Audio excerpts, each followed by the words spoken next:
Loué soit Jésus-Christ, le pain vivant, descendu du ciel, pour qu'on le mange et ne meure pas, nous dit Jésus en parlant de lui-même au chapitre 6, verset 50 de l'évangile de Saint Jean. Jésus est le pain vivant qui se donne à nous à travers ce rite qu'il a lui-même institué la veille de sa passion, la messe. La messe, nous dit le catéchisme en reprenant une affirmation du Concile Vatican II, est la source et le sommet de la vie chrétienne. Numéro 1324. La source et le sommet de la vie chrétienne. La source, parce que là, à la messe, nous nous recevons nous-mêmes en tant que corps du Christ. En effet, lorsque nous mangeons quelque chose, ce que nous mangeons, après quelque temps, a complètement disparu, nous l'avons assimilé, transformé en notre propre substance. On ne peut plus le séparer de nous, c'est devenu nous. Eh bien, en mangeant le corps du Christ qui est aujourd'hui ressuscité, nous devenons nous-mêmes le corps du Christ. Voilà pourquoi il n'y a pas et il ne peut pas y avoir d'église sans Eucharistie. Parce que l'église, c'est le corps du Christ. C'est le Christ répandu et communiqué à travers l'histoire. Un petit enfant grandit, prend du poids, d'où? De la nourriture qu'il mange. Le Seigneur nous a aimés jusqu'à se donner lui-même en nourriture pour ne faire plus qu'un avec nous, comme lui-même ne fait qu'un avec le Père. La messe, c'est l'acte sublime de la divinité qui aime l'humanité jusqu'à se donner à elle, un peu comme un époux qui aime son épouse jusqu'à lui donner son corps pour ne faire avec elle plus qu'une seule chair. Ainsi, là, à la messe, Dieu nous donne son corps pour qu'en le mangeant, nous devenions nous-mêmes le corps du Christ, un avec lui. C'est donc la source de la vie chrétienne que l'Eucharistie. Car tout commence là. Il n'y a pas de vie chrétienne en dehors du Christ. Il faut donc devenir le Christ pour être chrétien. Et c'est aussi le sommet. Pourquoi le sommet? Parce qu'à un moment donné, au moment de l'élévation, le prêtre prend le corps et le sang du Christ et les offrant au Père, au nom de Jésus, ou plutôt Jésus, rendant présent son sacrifice à ce moment-là, par le ministère du prêtre, offre son propre sacrifice à travers le prêtre, de sorte que celui-ci dise par lui, avec lui et en lui, à toi, Dieu le Père Tout-Puissant, dans l'unité du Saint-Esprit, tout honneur et toute gloire pour les siècles des siècles. Qu'est-ce que ça veut dire?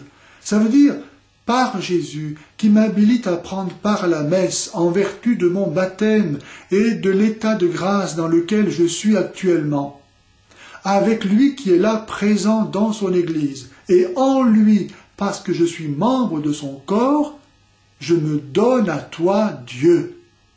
Par Jésus, avec Jésus et en Jésus, je te donne ma vie. Aussi réellement que Jésus est en train, à ce moment-là, de s'offrir en sacrifice pour moi et pour le monde entier, moi qui suis uni au Christ, Père, je te donne ma vie. Et s'il n'y a pas de plus grand amour que de donner sa vie, alors nous accomplissons à ce moment-là l'acte le plus sublime qui soit, puisque nous donnons notre vie à Dieu. Et qui, plus que Dieu, est digne de la recevoir? Et nous la donnons à Dieu en Jésus. de sorte que dans ce sacrifice qui s'est accompli sur la croix, nous soyons lavés dans son sang de toutes nos fautes par le pardon de Jésus. Et qu'ainsi nous puissions être agréés de Dieu, reçus à Dieu. Voilà pourquoi il n'y a rien de plus grand que de participer à la messe. Recevoir Dieu, devenir Dieu et se donner à Dieu. Que pourrions-nous faire de plus important que cela? Voilà pourquoi c'est un péché mortel que de manquer délibérément la messe. Car si je méprise cet amour de Dieu qui vient se donner à moi, qu'est-ce que je ne vais pas mépriser? Et comment être uni à Dieu si je refuse de le recevoir? La messe, c'est la source et le sommet de la vie chrétienne. Loué soit Jésus-Christ, le pain vivant, descendu du ciel, pour qu'on le mange et ne meure pas. Jean 6, 50. Au début de ma conversion, je me sentais, par la grâce de Dieu, attiré à aller très souvent à la messe. Mais à la fin de la messe, je restais à ma place et dans le silence de mon cœur, je disais à Dieu, « Seigneur, fais-moi comprendre ce qu'on vient de faire parce que je ne comprends rien. » Mais je comprenais une chose, c'est que la messe devait être importante puisque l'Église la célèbre chaque jour. Et Dieu, qui répond toujours à une prière sincère, m'a introduit dans l'intelligence de ce mystère de la messe, au point que j'y ai trouvé tout ce que je pouvais désirer, infiniment au-delà de tout ce que je pouvais désirer, et que je suis devenu prêtre pour partager ce trésor avec mes frères. Je dis cela pour souligner l'importance de l'action de grâce après la messe. J'ai tout appris. Dans ce quart d'heure que je passais tout seul dans l'église en silence après la messe. La grâce, en effet, n'est jamais aussi forte qu'à ce moment-là, puisque nous avons reçu Dieu. Dieu s'est donné à moi comme preuve de son amour pour moi, ici et maintenant. Que pourrais-je désirer d'autre? Comment pourrais-je ne pas être comblé par ce don? Car si Dieu ne me suffit pas, qu'est-ce qui me suffira? Or, est-ce que nous savons, après avoir communié, prendre le temps de l'action de grâce, c'est-à-dire de savoir remercier Dieu pour ce don qu'il nous a fait de lui-même? Est-ce que nous savons l'apprécier, le goûter, en tirer toutes les virtualités, les potentialités, les grâces dont nous avons besoin? Car Dieu s'est donné à moi ici et maintenant, pour que je puisse, uni à lui, être moi-même victorieux de tout mal, sortir victorieux de tous les combats que je suis en train de mener. Car ce pain que je reçois est le Christ vivant, vainqueur du péché, de Satan et de la mort. L'action de grâce est le moment où nous devons rendre grâce à Dieu, remercier Dieu. Jamais la grâce n'est plus forte que là, plus active. Car ce que nous avons reçu nous comble au-delà de toute mesure. Bref, je vais vous montrer donc le petit chemin par lequel Dieu m'a fait passer pour entrer dans l'intelligence de ce mystère de la messe. Mais d'abord, il faut se rappeler que pour Dieu, il n'y a pas de temps. Dieu est éternel. Il vit dans un instant d'une plénitude infinie qui fait qu'il est toujours le même à chaque instant de ce qui pour nous est le temps. Il est le même éternellement, il ne change pas. Et donc, le jour où le monde a commencé, l'instant que nous vivons maintenant, le jour où le monde finira, se tiennent immobiles devant lui en même temps. Il voit tout en même temps, parce qu'il est toujours le même. Il ne change pas, il est éternel. Pour me faire passer par ce petit sentier, le Seigneur m'a donné de me rappeler un verset de l'évangile de Saint Jean, chapitre 6, verset 56, qui est ceci. « Qui mange ma chair et boit mon sang demeure en moi et moi en lui. Qui mange ma chair et boit mon sang demeure en moi et moi en lui. » Et donc, les apôtres, qui ont reçu le corps et le sang de Jésus le jeudi saint, c'est-à-dire avant la mort de Jésus, ont donc demeuré en Jésus avant que Jésus meure. Lorsque Jésus a été arrêté, les apôtres qui avaient communié au corps et au sang du Christ et qui donc demeuraient en Jésus, qui mange ma chair et boit mon sang, demeure en moi. Les apôtres ont donc eux aussi en Jésus été arrêtés. Lorsque Jésus a été flagellé, les apôtres qui demeuraient en Jésus ont eux aussi été en Jésus flagellés.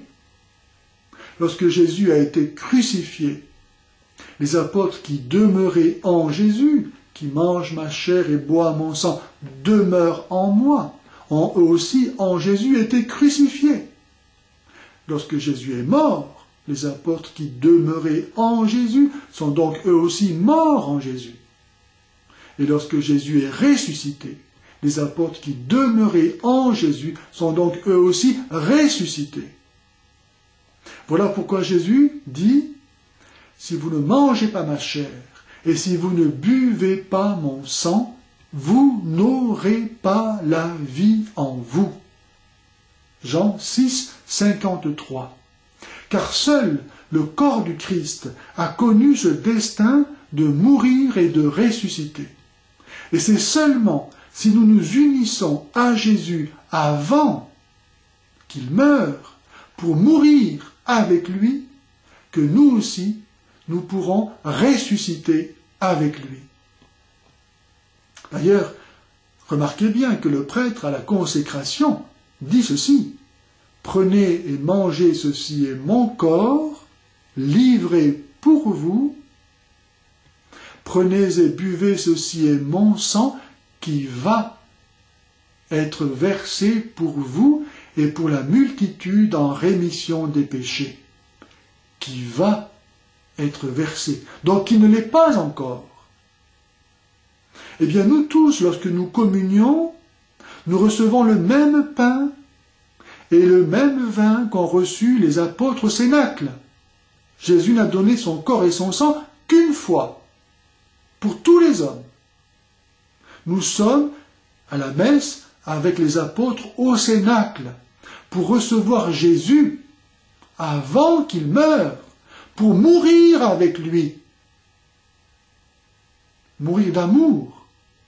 C'est pourquoi Saint Paul, premier épître aux Corinthiens, chapitre 11, verset 28, dit « Chaque fois que vous célébrez ce mystère, vous annoncez la mort du Seigneur. » Il ne dit pas la résurrection, comme on l'a tellement entendu pendant des décennies.